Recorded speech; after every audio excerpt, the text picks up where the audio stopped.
I want to show you how I got the M Audio Oxygen 49 MKV MIDI controller working in Cakewalk by Bandlab. I got the controls working on 16 tracks.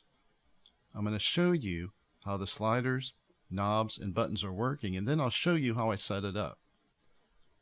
I got the sliders working on tracks 1 through 8. Slider 9 is controlling the master. The knobs are controlling panning on tracks 1 through 8. The transport buttons work. In DAW mode, I can click this DAW mode button and I can toggle through 4 different functions of the 8 track buttons as shown on the LED screen. There are 4 functions of the track buttons. There's mute, select, record, and solo. So I'm in solo, and the buttons act as solo arming buttons for the 8 tracks. In the mute mode, that means mute.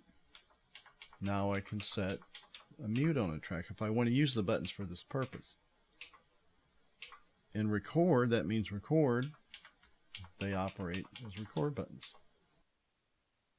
The select option lets you select a track, or you can set the buttons yourself to do many different functions inside the Cakewalk software. Here I set them up to do some Cakewalk functions. I've set button 1 to do file save. I've set button 2 to be an edit undo. I'll show you that. Say I was going to edit these notes right there and I deleted them, but I didn't mean to. Well, this is the edit undo, same as Control Z, and it comes right back. And that's my edit redo. So now I have edit undo and redo at the click of a button. I then set button 5 to bring up the piano roll and button 4 to bring up the mixer console. I created labels to remind me how I set the buttons. I then set button 7 and 8 to select the previous track and to select the next track. And you can see it's switching tracks. And it's actually selecting that track. I'm on bass, drum kit, the piano. It's a handy way to toggle through the tracks, and I need to create labels for these 2 buttons. So I've got the sliders, knobs, and buttons working to control tracks 1 through 8. But then could I control tracks 9 through 16? I found I could by using a different preset. And now I'm in preset 8. I've set tracks 9 through 16 in Cakewalk to use the CC settings of preset 8, which is a different set of CCs. So now, since I'm on preset 8, I am now controlling tracks 9 through 16. Here, the knobs are now controlling the panning of tracks 9 through 16. And the transport button still works. Because the DAW mode button only works in DAW mode, when you're in a preset, the edit buttons do not function. So if I want to use the track buttons, I will need to stay in DAW mode in tracks 1 through 8. Here I'm back in DAW mode, and so I can now toggle through the 4 functions of the edit buttons. Here I'm back on select, and even though I see a value number come up, it is on select. And here I'm back to using the track buttons.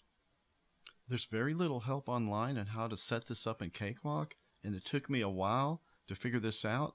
So this is not an official guide, but I got it working how I like it to work with all the controls. If you want to get yours to work like mine, I'm going to show you how I set it up next.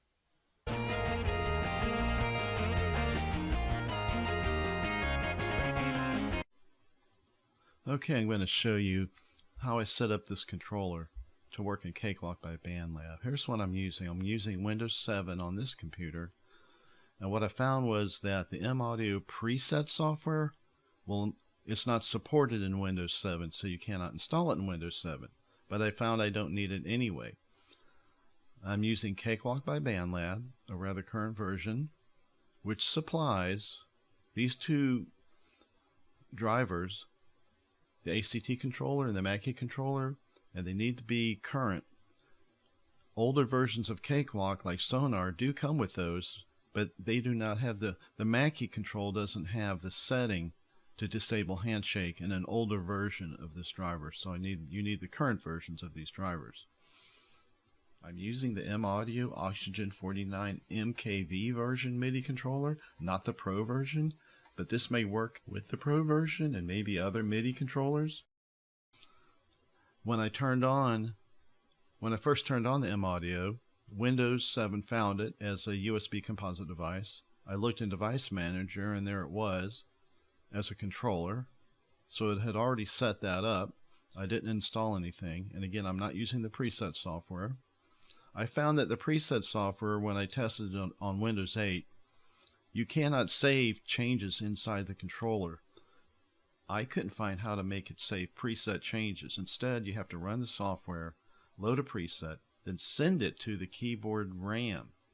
And then you have some changes, but it can't save them.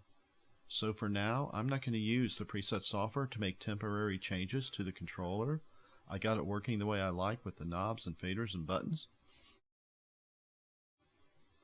I'm going to bring up the user manual for the Oxygen and show you a few things. This is the manual for the MKV version. To control tracks 1 through 8 with the faders, knobs, and buttons, use the DAW mode. And you'll set the DAW mode on NC2 Mackie 2. It says it sends the standard Mackie messages, but with higher resolution for the pan pots. You'll need that. And then to control tracks 9 through 16, I switched to a different preset. 9 and 10 send the CC signals of the DAW mode. When you're in the DAW mode, you turn on the DAW button.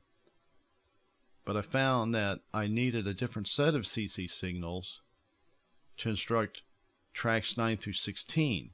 Tracks 9 through 16 need a separate set of CC signals from tracks 1 through 8. So I found that preset A does send a separate set of CC signals. So I'm using preset 8. I don't know what a DB33 is. I'm not even using that device or that instrument.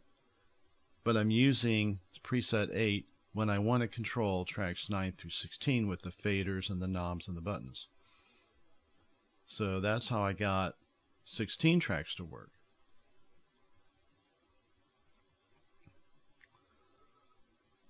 You should turn on your M Audio first, so close Cakewalk if it's already open.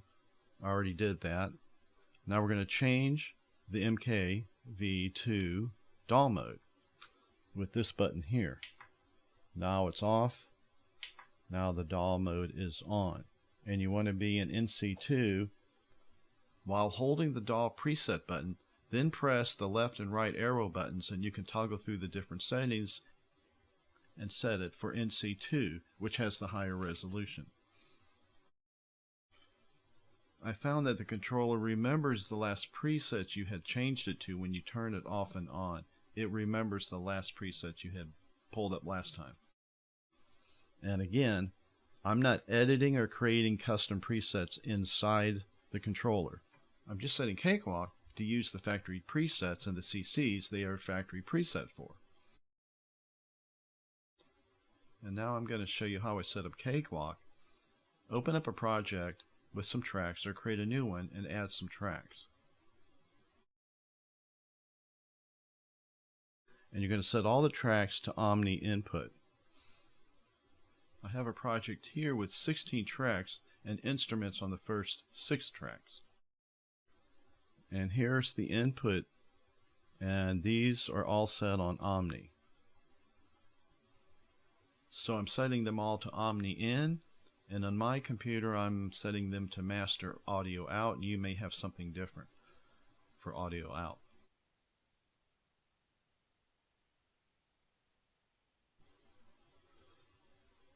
Now we need to go into the menu edit preferences and set the device.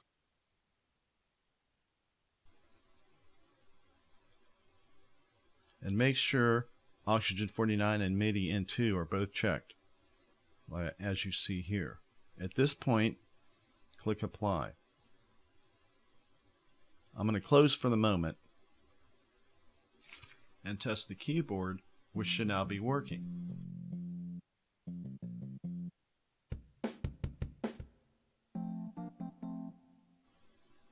So the keyboard works, but none of the controls, none of the sliders or knobs. So I'm going to show you how to set that up.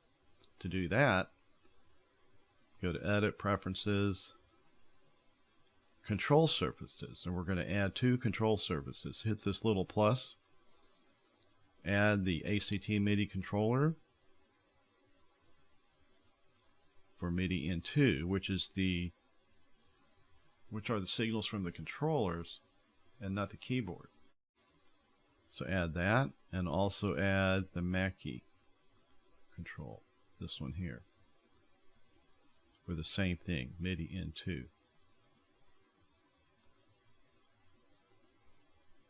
And it should look like this up here. Click Apply, hit Close, then go into Utilities, and now you have these 2 utility programs. You're going to set Mackie Control -1, go in there, and put a check mark on Disable Handshake. If you don't have that option, then you have an older version of that driver, that Mackie Control.dll. You'll need to get a newer version. Close that, then go back to Utilities, and in the ACT controller, go to the presets and make sure you are on. I found that these presets came with Cakewalk by Bandlab. They were already there. If you don't have those, if you don't see the same presets like I have here, then you need to update the ACT controller DLL and INI file in that Program Files Cakewalk Shared Services folder. You can also assign the controls manually in here and create your own preset.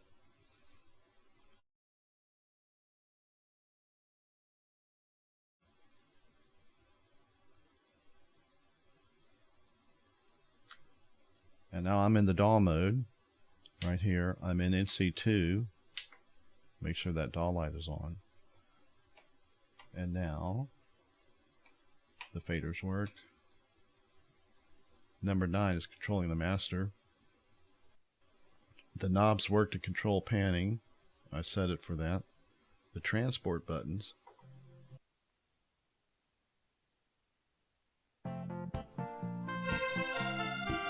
is working. When I'm in DAW mode, I can press the DAW mode button and cycle through different settings for the track buttons. There's the record, the solo, the mute. So here I'm on solo. I can use the buttons for solo effect, for solo control. There's mute.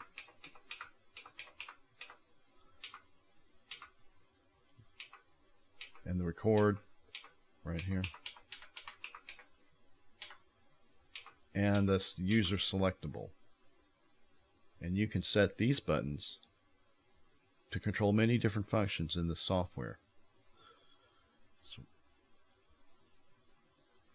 So we tested the controls and the fader buttons. And the selectable, you need to set these up. This is how we do that.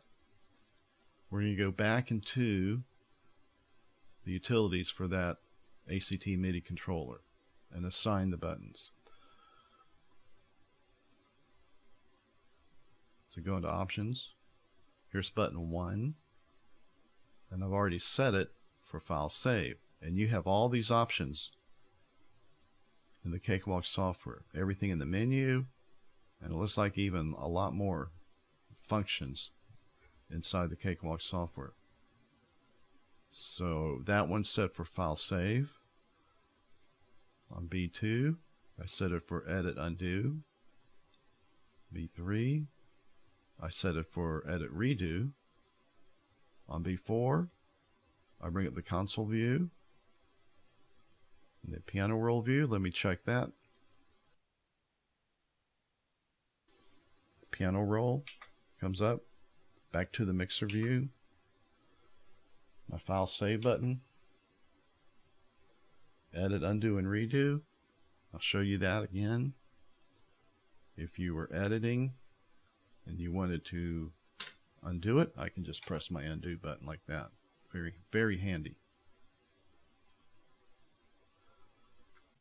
Okay, next, let's set a button to do something in Cakewalk. Let's set button 6 to bring up a function in Cakewalk. Go to Utilities, ACT MIDI Controller, go to the Options tab, go to button 6, and I've already set it to bring up the inspector. So let's see if it works. So I'm going to go there, press button 6, and nothing happens. So when a control's not working, it probably needs to be relearned in the ACT controller screen. So let's go back there. Here's the ACT MIDI controller screen. So this first screen is your controls of the rotaries 1 through 8, the sliders 1 through 8, they're working. The shift buttons when you hold shift in a button. And here's buttons B1 through B8. And 6 isn't working. So to relearn it, you're going to click this bottom section and the MIDI relearn will come up. Then you'll push the button. Or if it's a control, you'll move the control. So I'm going to click here. It says MIDI learn, push button 6, and you see it responded. So I'm going to save this because I think it's going to work. Close this, push button 6, and up comes the inspector. And push it again, it closes back out. So that's how you set up a button, and when a control is not working, it needs to be relearned. And in fact, you could relearn all the buttons if you want to create your own presets. Now let's talk about the shift button. You can also use a button as a shift to set these 8 buttons for another 8 settings. So I went in to the ACT controller and there's a shift learn button. So when you click this, you click a button and it will use that as your shift button. But what I found was there is a shift button on this keyboard, but it doesn't seem to do anything, and I found that the loop button, it would detect that and learn that as my shift button, which is okay with me. So I'm going to click the shift button, the shift learn button here, and I click the shift button that comes with the keyboard and nothing happens. But then when I click that one, you could see it seemed to learn it, and it did. So now I can go back into options for the buttons here and set something for shift B1. And I've already set it for loop on off. So let's see if that works. And here's my loop up here. So now I can hold the shift button down and press button 1 and it turns loop off and on as how I set it. So in this way you can set another 8 functions on these track buttons. Okay, next I want to show you how to use the select buttons, the fader select buttons, to select a track. Now right now I have my button set up to customize how I set it. For example, number 5 brings up the piano roll, number 4 brings up the mixer, number 1 is a file save. But what if I want to use these to select a track? Well, what I've already said is 7 and 8 to do previous track and next track, and see that works very good. So if I'm working on the new song, I could put down the bass part, click that, set record, and record a drum pattern, go to the next track very easily like this.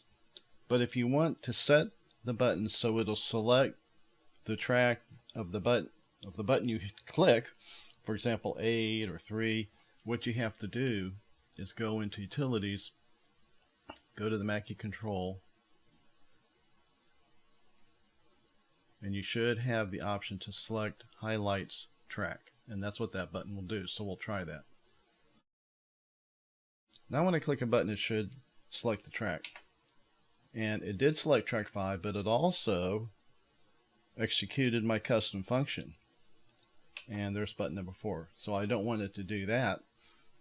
So what I would have to do is change all these buttons to none and only use shift button. And even then it's still going to detect, even if it did shift piano roll, Mackie will still detect I click that button and jump to that track. And the only way to stop that is to go back into Mackie, and put a check mark on double click to select. Now if you don't have this option, you need a current version of the driver, or there might even be a driver that you would have to install. Now, and just search Google for Mackie Control, select tracks, double click to select, that kind of a thing, and you should find the driver that would give you this option. So when I select that, it's going to take 2 button pushes to select a track. So let's try it. So now I'm on track. I'm going to double click. Well, if I don't double click, button 1 did a file save, but it didn't select the track. Now I'm going to double click. Okay, so double click worked, but it still did my function. And so now I would have to go in here, if you want to use custom functions and be able to select a track of the button of the track, you have to change all the select buttons to none and only use shift button. And if I did that, then it would work okay. Let's try it. So if I go into the ACT MIDI controller, the options, I'm going to change button 1 to none. And if I still wanted file save, I would do shift button 1 to file save.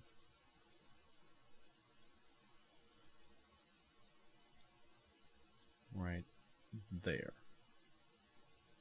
So now pressing button without shift has no custom function, but it should select the track. So say I was on track 3 and I wanted track 1. I should be able to push button 1 and it jumped to that track, and that's correct. But now say I'm on track 3 and I want to do the file save, I would have to hold the shift button down, and in this case I'm using the loop button because it detects that as a shift button. Hold that down and then press 1 time, and it did a file save without jumping to the track. So I'm going to go back to the track and I have to double click. So that's how you could use both custom settings and select the track with a double click. But you have to change your custom settings to none except for the shift button. Change them all to none, then only use functions for the shift. So for me, I'm not going to do that. I'm just going to use 7 and 8 to go previous and next. So I'm going to turn this select thing off and just keep it back to that. And now I'll just use 7 and 8 to toggle through selecting tracks, and that's okay with me. So I got tracks 1 through 8 to work with the faders and knobs and buttons, but what about 9 through 16? And that's where I'm going to use preset 8, a different set of CC signals. How do I know what CC signals it's sending it? The MIDI signal, the control code.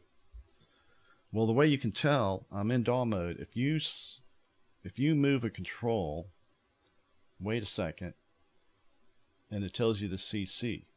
Now I happen to know that 74 is not correct for DAW because it's reading 8 signals, but it's actually sending a different set. I'm going to show you what I'm talking about. Remember I said that 9 and 10 send the CC signals for 1 through 8. So I'm in preset mode because the DAW light's off. I'm going to go to 9. Now when I move the slider, it's sending 33, and I know that is in DAW mode. It sends 33 on slider 1, and on slider 2 it sends 34. On slider 3 it sends 35. On knob 1 it sends 44 and on. What I did was map these out in a graphic here. So here's DAW mode and presets 9 and 10 and what CC codes they're sending to Cakewalk when you move these controls, when you operate them. And for preset 8, I mapped out the CCs that it sends, and it's a completely different set of CCs. So I can use those for tracks 9 through 16. And watch, when I go back to preset 8, move slider 1, it's 74. Slider 2, it's 71, and on and on. And the rest here I've already mapped out. So I'm going to use these to set up tracks 9 through 16 and go to preset 8 when I want to control tracks 9 through 16. I'll show you how I did that. I'm on preset 8, and now I want to tell this slider to use this fader now. So what you do is move this. It's already set because but that's okay. I just did that earlier, but it won't move in your case. But you move it first. You right click remote control, hit the learn, then move it again and hit OK. Like that. In fact, maybe I can just disable the remote control and try it as a test. Now I'm going to do this, what I just told you, hit learn, move it, and now it picks it up as 74. And same with the next one. Move it, right click, remote control, click learn, and 71. It'll remember it. So once you've done these all these, and then the same for the knobs, right click, and do the same thing. Turn it first, right click, remote control, click learn, then turn it again, then click OK, and it should detect it. After you've set them all, be sure to save the project. So it remembers for tracks 9 through 16 that you have set the CCs that way. And that's 74. And back on track 1, remember it was 33? And there it is. And you can manually enter those numbers too, but you don't need to do that if you can just move the control, which is easier to do. So that's how you set those up. So this is how I got it set up to work for my purposes in Windows 7 and not using the preset software. I got the DAW functions to work, but I'm not setting up the plugins or VST instruments to use with the controls. There may be ways to do that, I do not know, but I got it working the way I like. So I hope this helps someone, and if it does, let me know. And now I'm going to work on this song a little bit.